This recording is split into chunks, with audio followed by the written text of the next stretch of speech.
राहुल गांधी ने एक अमेरिकी अखबार की रिपोर्ट को लेकर केंद्र सरकार पर हमला बोला है। दरअसल अमेरिकी अखबार द वॉल स्ट्रीट जर्नल ने अपनी रिपोर्ट में दावा किया था कि फेसबुक ने बीजेपी नेताओं की हेट स्पीच वाली पोस्ट के खिलाफ एक्शन लेने में जानबूझकर कोताही बरती। यह उस विस्तृत योजना का हिस्सा था जिसके तहत फेसबुक ने बीजेपी और कट्टरपंथी हिंदुओं को फेवर किया। इसी रिपोर्ट का हवाला देते हुए राहुल गांधी ने ट्वीट में लिखा कि भाजपा और आरएसएस भारत में फेसबुक और व्हाट्सएप को नियंत्रित करते हैं। वे इसके माध्यम से फर्जी खबरें और नफरत फैलाते हैं और इसका इस्तेमाल मतदाताओं को प्रभावित करने के लिए करते हैं। आखिरकार अमेरिकी मीडिया फेसबुक के बारे में सच्चाई के साथ सामने आया है। रिपोर्ट में दावा किया गया था कि फेसबुक इंडिया की पब्लिक पॉलिसी डायरेक्टर अनखी दास ने स्टाफ से कहा था कि बीजेपी नेताओं की पोस्ट हटाने से देश में कंपनी के कारोबार पर असर पड़ेगा। फेसबुक के लिए यूजर्स के लिहाज से भारत सबसे बड़ा बाजार है। रिपोर्ट में टी राजा सिंह की एक पोस्ट का हवाला दिया गया था जिसमें कथित रूप से अल्पसंख्यकों के खिलाफ हिंसा की वकालत की गई थी। द वॉल स्ट्रीट जर्नल की रिपोर्ट के मुताबिक फेसबुक के इंटरनल स्टाफ ने तय किया था कि खतरनाक व्यक्तियों और संस्थाओं वाली पॉलिसी के तहत राजा को बैन कर देना चाहिए।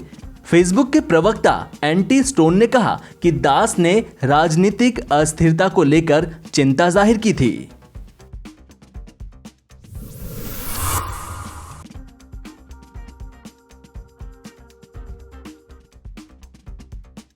चीन की पहली कोरोना वायरस वैक्सीन AD5-nCoV को पेटेंट मिल गया है। इस वैक्सीन को चीन की सेना की मेजर जनरल चेन वेई और कैंसिनो बायोलॉजिक्स INC कंपनी के सहयोग से बनाया गया है। चीन के सरकारी समाचार पत्र ग्लोबल टाइम्स की रिपोर्ट के मुताबिक इस वैक्सीन को पेटेंट मिल गया है। चीन इस वैक्सीन के तीसरे चरण का दुनिया के कई देशों में ट्रायल कर रहा है और इस साल के आखिर तक इसके बाजार में आने की उम्मीद है। नेशनल इंटेलेक्चुअल प्रॉपर्टी एडमिनिस्ट्रेशन ने पेटेंट मिलने की जानकारी दी है। इस पेटेंट के लिए 18 मार्च को अनुरोध किया गया था और 11 अगस्त को इसकी मंजूरी दे दी गई। चीन के विशेषज्ञों का दावा है कि चीन सुरक्षित और प्रभावी तरीके से बहुत तेजी से कोरोना वायरस वैक्सीन बनाने की दिशा में आगे बढ़ रहा है। वैक्सीन को इस साल के आखिर तक लॉन्च किया जा सकता है। चीन ने कहा कि तीसरे चरण के ट्रायल के दौरान चीनी वैक्सीन की प्रभाव क्षमता का आकलन किया जाएगा। अगर यह वैक्सीन सफल रहती है तो उसे बाजार में उतार दिया जाएगा। वैक्सीन को अभी मंजूरी भले ही ना मिली हो, लेकिन चीन ने अपने सैनिकों को कोरोना का टीका लगाना शुरू कर दिया है। पीपल्स लिबरेशन आर्मी की मदद से बनाई चीनी कोरोना वैक्सीन बड़े पैमाने पर सैनिकों को लगाई जा रही है। कैनबरा में चाइना पॉलिसी सेंटर के डायरेक्टर एडम नी का कहना है कि चीनी सेना के अंदर जैविक और संक्रामक बीमारियों से लड़ने की काबिलियत है और चीनी नेता इसका पूरा फायदा उठा रहे हैं। एडम ने कहा कि कैंसिनो की कोरोना वैक्सीन को चीनी सेना के साथ मिलकर बनाया गया है। बिहार विधानसभा चुनाव से पहले राष्ट्रीय जनता दल ने अपने 3 विधायकों पर निष्कासन की कार्रवाई की है। आरजेडी ने अपने 3 विधायकों महेश्वर प्रसाद यादव, प्रेमा चौधरी और फराज फातिमा को पार्टी विरोधी गतिविधियों के लिए निष्कासित कर दिया। आरजेडी ने 3 विधायकों को पार्टी से 6 साल के लिए निष्कासित किया है। आरजेडी के राष्ट्रीय महासचिव आलोक मेहता ने इस बात की जानकारी दी।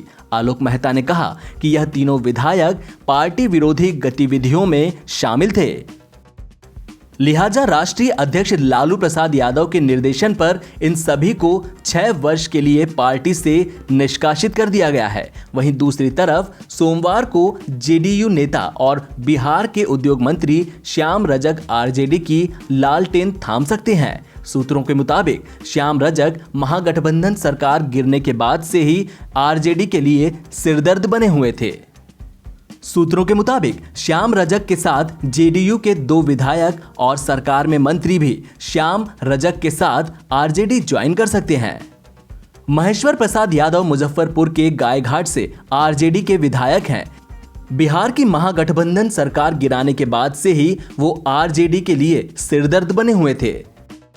महेश्वर लगातार नीतीश कुमार की नीतियों की तारीफ कर रहे थे। हालांकि आरजेडी ने अपने एक और बागी चंद्रिका राय पर कोई कार्रवाई नहीं की है। चंद्रिका राय तेज प्रताप के ससुर भी हैं। तेज प्रताप का अपनी पत्नी यानी चंद्रिका राय की बेटी ऐश्वर्या राय से तलाक का मुकदमा भी चल रहा है। वहीं दूसरी तरफ तेजस्वी ने चंद्रिका राय की भतीजी कश्मीरा को हाल ही में पार्टी में शामिल किया था। जाहिर है कि चुनाव के वक्त लालू पारिवारिक मामले से जुड़े होने के चलते चंद्रिका राय पर कोई कार्रवाई नहीं करना चाहते। इससे चुनाव में उन्हें नुकसान का डर है।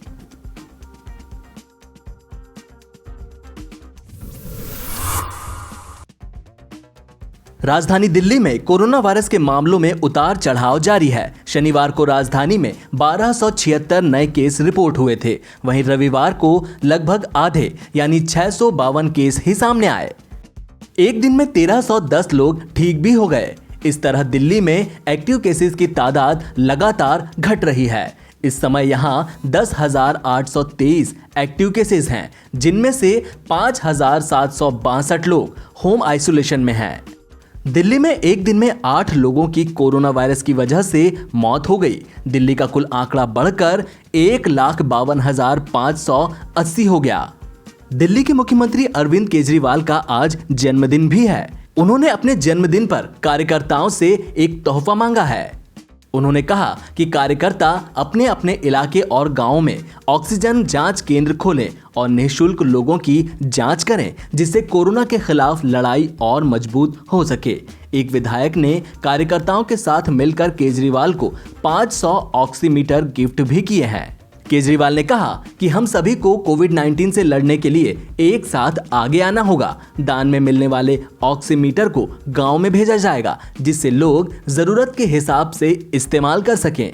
उन्होंने कहा कि कोरोना वायरस के मरीज को सबसे ज्यादा सांस लेने में तकलीफ होती है, इसलिए ऑक्सीमीटर और ऑक्सीजन जांच केंद्र खोलने पर जोर दिया जा रहा है। इस सुविधा की व्यवस्था खास तौर पर ग्रामीण क्षेत्रों में की जाएगी। केजरीवाल ने कहा कि जहां तक कोविड-19 का सवाल है, दिल्ली वर्तमान में 2 महीने पहले की तुलना में काफी बेहतर स्थिति में है। हालांकि देश में प्रतिदिन 60,000 से ज्यादा मामले सामने आ रहे हैं। उन्होंने कहा कि अभी और कुछ कदम महामारी को नियंत्रित करने के लिए उठाए जाने की आवश्यकता है।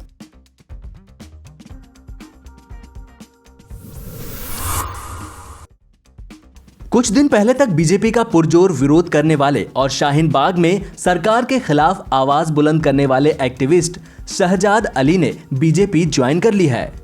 वे लंबे समय से मुस्लिमों के अधिकार के लिए काम करते रहे हैं और बीजेपी आरएसएस का विरोध भी करते रहे हैं। अब उनका कहना है कि बीजेपी मुसलमानों की दुश्मन नहीं है और यह बात सबको समझनी बहुत जरूरी है।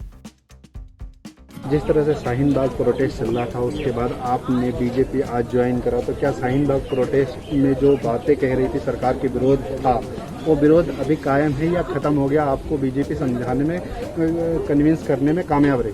देखिए, सबसे पहली बात तो वहाँ विरोध जो है ना, वो किसी पार्टी लेवल का नहीं था। कोई विरोध जो भी होता है वो गलत बात का होता है, और गलत बात तब तक होती जब तक वो सही बात समझ ना पाए, वो कोई भी हो। दूसरी बात, आज हम लोगों ने सैकड़ों लोगों की तादाद में यहाँ ज्वाइन किया है। तो हमने जो हमारे समाज में, कम्युनिटी में एक माहौल हमेशा से बनाया गया है, बीजेपी दुश्मन है, तो हम ज्वाइन करके ही ये साबित डिसीजन ले पाएंगे कि वो हमारी दुश्मन है या हमारी दोस्त है, पहली बात। दूसरी बात ये है कि जो आपने प्रोटेस्ट की बात की है, वो मसला जो भी है वो हम बैठ के सुलझाएंगे।